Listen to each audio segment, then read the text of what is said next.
Hey all welcome back to my channel. ఈ రోజు అయితే నేను మా ఊరు స్పెషల్ డిష్ అయితే తీసుకొచ్చేసాను. ఏంటనుకుంటున్నారా? అదేనండి, నెల్లూరు చేపల పులుసు. టేస్ట్ అయితే అద్దరిపోయింది. మరి సింపుల్ అండ్ టేస్టీగా ఎలా చేయాలో చూద్దామా? ఫస్ట్ అయితే నేను 1.5 kg చేపలు అయితే తీసుకున్నాను. దానికైతే 20 grams చింతపండు తీసుకున్నాను.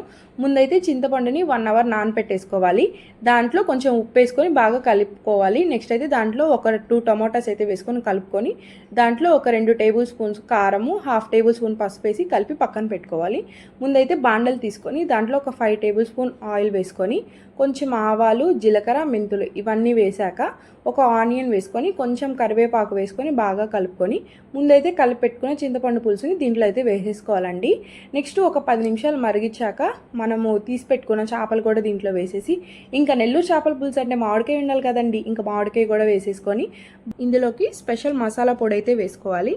దానికి ఒక కడాయి తీసుకొని 1 tablespoon ధనియాలు, 1 tablespoon జీలకర్ర, 1/2 tablespoon మెంతులు, కొంచెం ఆవాలు వేసుకొని డ్రై రోస్ట్ చేసుకొని పొడి చేసుకొని దించే 2 నిమిషాల ముందు ఈ పొడి వేసుకొని సర్వ్ చేసుకుంటే టేస్టీ నెల్లూరు చేపల పులుసు అయితే రెడీ అయిపోద్ది. ఎలా ఉందో ట్రై చేసి కమెంట్ అయితే చేయండి. ఉంటా మరి, బాయ్.